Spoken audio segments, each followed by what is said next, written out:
Welcome to another video, and today it is with a heavy heart and a nice, appropriately extra large slice of flipping humble pie that I come to you today and basically declare that I'm a little bit burnt out. It was probably inevitable that this was going to happen at some point, as I'll kind of walk you through in a second, but there's been a lot going on, both in terms of training, in terms of personal life, in terms of business, in terms of flipping everything. So all of those different stresses, when kind of being piled into the mix of your life, inevitably something's got to give.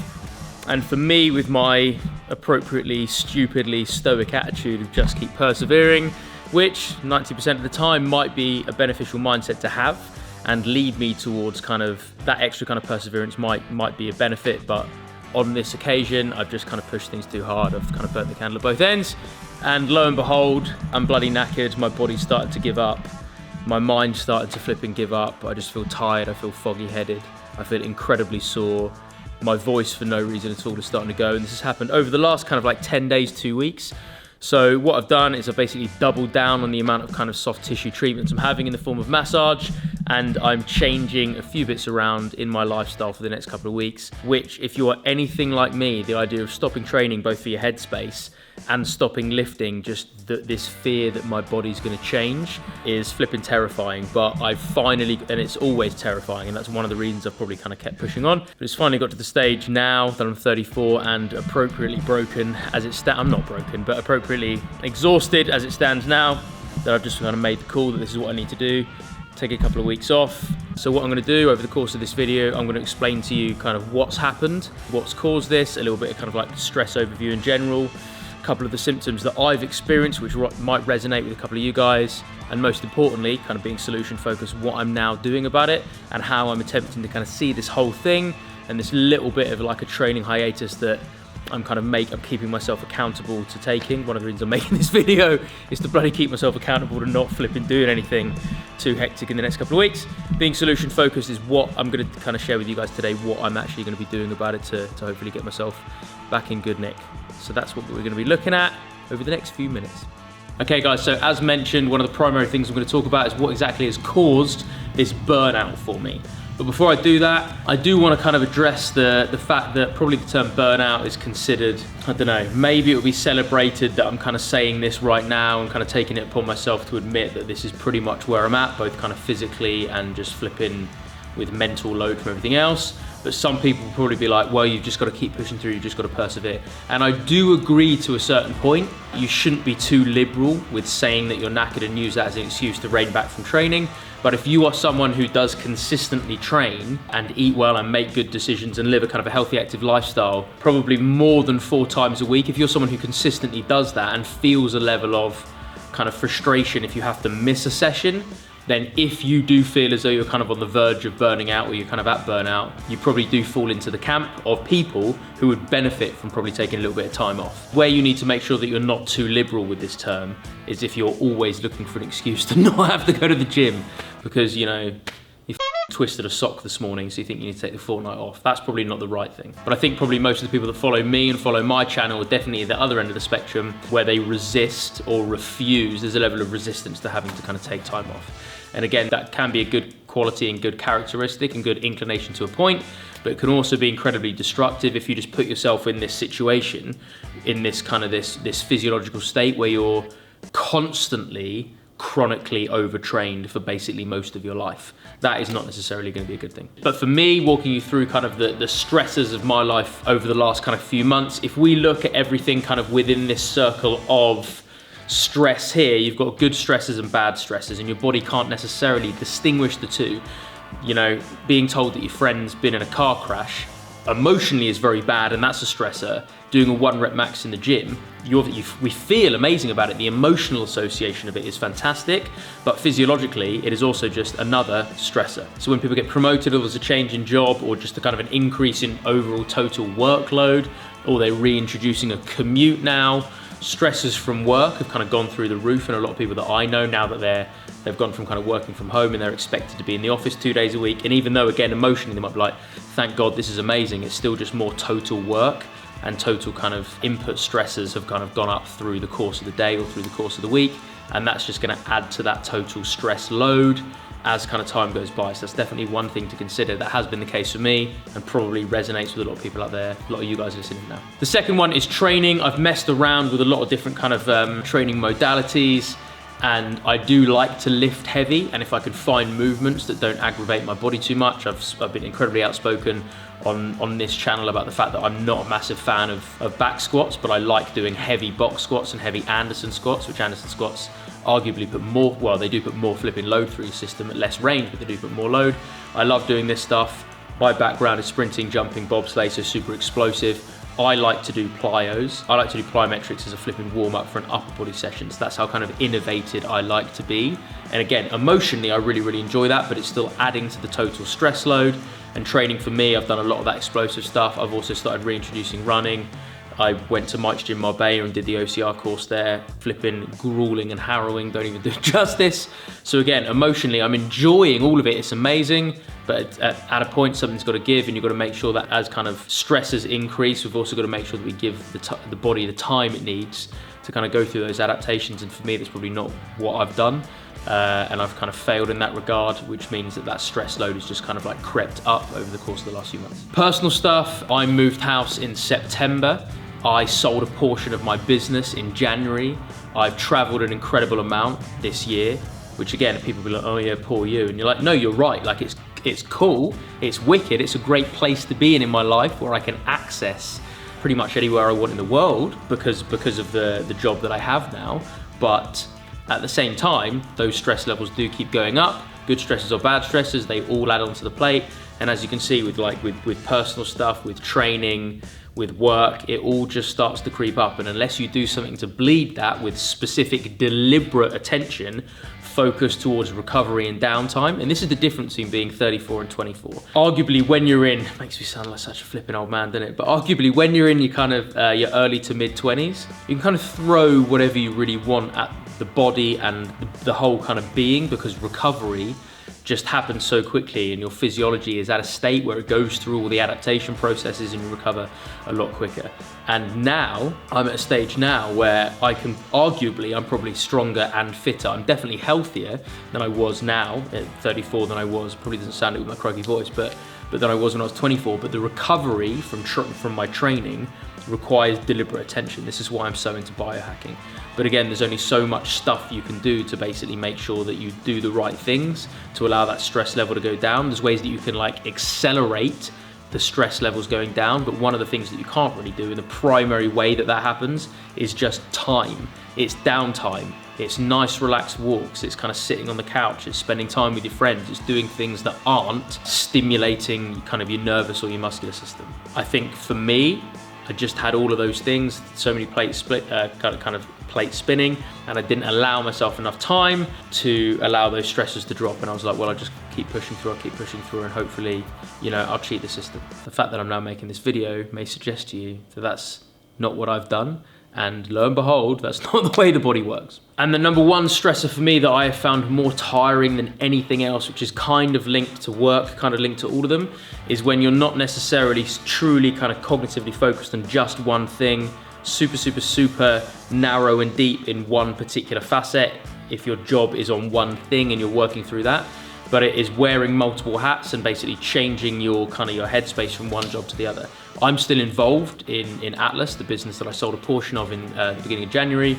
I'm now working with Endeavour Life, the online coaching company that I'm now involved in. I am involved in Team Natural Power, which is a team of 12 men and women that are partaking in our third world record attempt in July. I was organising a charity fundraising dinner the week before. That's an incredible amount of work when you want 100 black tie guests turning up, music sorted, raffle sorted, all the tickets are sold, the menus, blah, blah, blah. I'm now no longer doing that. That's one of the things that over the last few days I've decided to kind of take off my plate. For me, primarily the thing that has just fatigued me, I believe, it's kind of a bit of a self-diagnosis, is having to be super cognitively in that, have to be really attentive to a particular thing, and then zoom out of that and then zoom into something else, and then do that for 3, 4, 5, 6 different things over the course of a day or a week. Just for me, just absolutely flipping wipes my brain. And stressors, again, it's not just physical, mental stressors, either emotional or just psychological, just pure input of information. They do manifest themselves in different ways, and you do require kind of processing time and downtime to kind of to be able to handle that amount of load. And again, that's where I've kind of cocked up and thought I could beat the system, and now I'm standing here in front of you with you looking at the screen, listening to this croaky guy on YouTube, is demonstration again that even with all my flipping biohacks, even with the fact that I hack my sleep, I drink bone broth every day, I've got 2 grams worth of red and infrared light therapy lights in my office, I wear blue light blocking glasses whenever I'm looking at a screen, I eat organ meats, I train well, I ice bath, I sauna, I do all of this, and it's still not enough to basically plug the holes if your overall stress load is just too high. And different people do have different kind of amounts that they can handle, but overall, everyone in the Western world, in my opinion, needs to have deliberate downtime, and very, very few people do that at a level that I believe is probably sufficient for them. Moving on to section 2 of this video, guys, I want to talk a little bit about my symptoms as well as the croaky voice. What else have I noticed that put me in a position where I was like, you know what, I'm ready to kind of take a couple of weeks off. Number 1 is just absolute flipping acute fatigue. It wasn't just this undercurrent of feeling a little bit more tired than I should do, and sometimes that's a danger, because if you've been overtraining and overworked, and you work for 10 hours a day and then train for 2 hours a day and you've been doing that for 10 years, the chances are you've probably forgotten what feeling energetic looks like, and you've probably just kind of adapted to that level of fatigue, which is not a bloody good thing. But for me, it started to get really, really, really quite acute, and I just couldn't do anything. Like, barbells felt insanely heavy, and the amount of resistance from both my brain and my body for even like, I want to go out for a walk and it was a nice day and I was like, this should be something that I want to do. Everything in my body was like, lie the f down and rest for the next couple of hours. So that was definitely a symptom where I was like, I had so many drivers that were just in my mind that were just telling me to just stop movement. Much more intense fatigue than I was used to. The second one is just foggy headedness, proper brain fog. I couldn't concentrate. I mean, my ADHD is pretty bad at the best of times, but there's ways that I hack around that. I have kind of a 5-minute meditation in my office. That didn't really help. Box breathing didn't really help. I drink coffee pretty much every day. That didn't really help. As well as the fatigue, it just felt as though making decisions or staying focused on a particular thing, my brain was just so loud and just so slurry. And I go through phases where this is the case, but it felt a little bit more intense and it was just constant. And again, that was a kind of a sign to me that I just need to I need to slow down, or it's a sign to me that something is a little bit awry, because this isn't the way that I normally exist and this isn't the way that I normally work. And I was just significantly less productive despite trying to force my way through it. It just didn't work. That foggy headedness just kind of stayed there. Third one, with my training, as I kind of alluded to a minute ago, everything just felt absurdly heavy. I unracked a bar, could be 50 kilos ready for lunges. My shoulders felt tight. It just felt unbelievably heavy on my spine, and all movements, my body, my tissues were just kind of like locked in. Doesn't matter how much I stretched. You know, at least 3 times a week I do ROMWOD naked in front of a red light, and I feel as though I could barely look down, let alone kind of touch my toes. All of these little things, when they kind of coalesce at the same time, the message is getting louder and louder that something is not working as it should do. Fourth one, which is really, really interesting, kind of linked to the fatigue, is just the constant level of, as well as just kind of physical fatigue, constant level of tiredness, of feeling tired like I wanted to sleep, but I wasn't able to sleep, which sounds, again, really, really kind of counterintuitive. And for anyone who's ever heard anything about people with insomnia, they were just so exhausted, they just wanted to sleep, but they just couldn't sleep. I kind of started to understand what that was like. And I tell you what, it is absolutely miserable.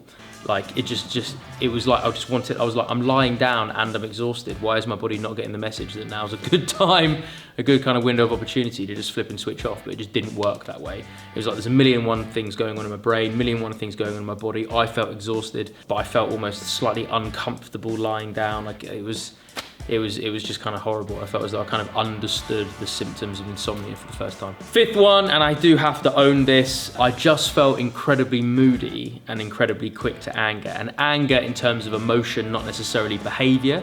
So I wasn't actually snapping at people, but I just felt pissed off by what people did or what people said, or just life in general, kind of a lot more. And that's really, really not a good kind of place to be. And you might have experienced this when you're a little bit tired. People tend to be a little bit snappy and a little bit quicker to anger as standard when they're a little bit more tired and a little bit more fatigued. But when that's just kind of a baseline, and I'm just starting to experience that as this is the new way that I feel about people saying things that I don't like. And normally I do like to think I'm very, very kind of chilled. that really kind of like spoke to me, because I was like, I do not want to be like this, I do not want to feel like this. Again, when all of these symptoms are kind of happening at the same time, you start to realise something's wrong. But being the eternal optimist that we are, I do not necessarily want to focus just on why it happened and how I bloody felt about it. Section 3 of this lovely little monologue should be hopefully the most important, which is how do we then handle it? How do I try and convince myself, either convince myself this is an opportunity, or even if I embrace the fact that this sucks and there's a level of healthy acceptance there, what do I do about the fact that I'm in this position? First and foremost, I get straight into that, which you would expect. I have completely paused my standard training program. I'm not a massive fan of stagnation. I do believe that the body will both work better and even recover quicker if you do something with it. And I'll kind of get to the second half of my that part and my new way of programming in a second, and who's actually handled that for me. But first and foremost, no heavy lifting at all. So there's no weights. There's some stuff that I'm doing with an empty barbell, kind of some mobility work and a little bit of pump stuff, which I'll kind of share with you guys in a second. But overall, no heavy lifting, no kind of big compound movements, and no strength work at all. So again, I'm trying to let my tissues recover and my central nervous system. Heavy lifting right now would be something that, again, I could do it if I just push myself through, but for the first time in my entire life, I'm trying to kind of actually listen to my body and even use this as a bit of an experiment and step away I've given myself 3 weeks, I've done 1 week already.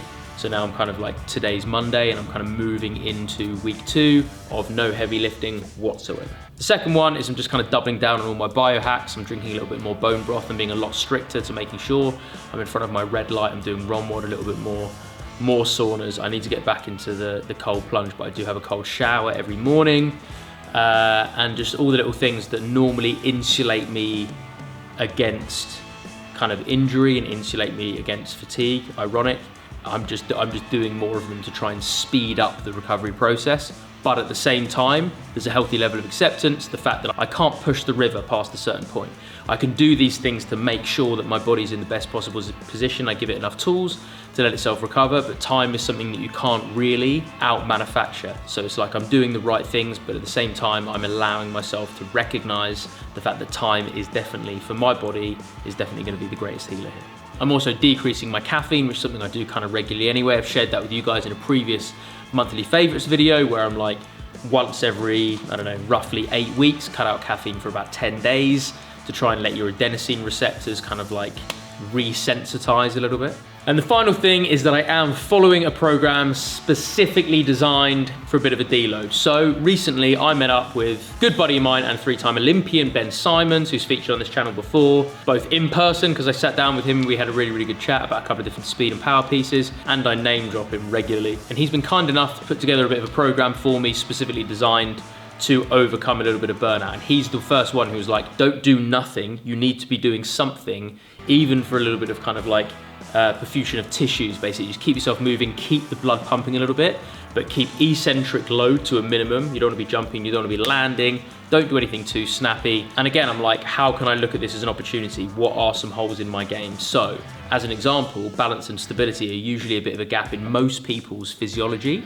So I might do a little bit of like stability stuff, single leg, single arm, and there are a couple of different like empty barbell or super light dumbbell circuits that you can do that just get a little bit of blood pumping. So what I'm gonna do in a second, that's my kind of piece to camera section done. In a minute, we are gonna go to that program. I'm actually gonna do my first section of it now, and we will see how we get on. I'm not gonna show you that now, you cheeky little monkeys. If that is something you wanna watch and is something you wanna learn about, and you guys do want to kind of mimic this kind of similar stuff and get a bit of an idea of at the very least, because this program is written kind of specifically for me, if you do want to have a look at the rough components that you would need to put into a program, if you do want to kind of go through a little bit of a deload and take a little bit of stress off your system for a few weeks, but you do want to keep yourself moving like me, then please do watch this space, because that video is going to be uploaded in the next couple of days. I'm going to go do that session now, but for you beautiful people, stay strong, stay awesome, stay healthy, stay rested, please, and I'll see you guys soon.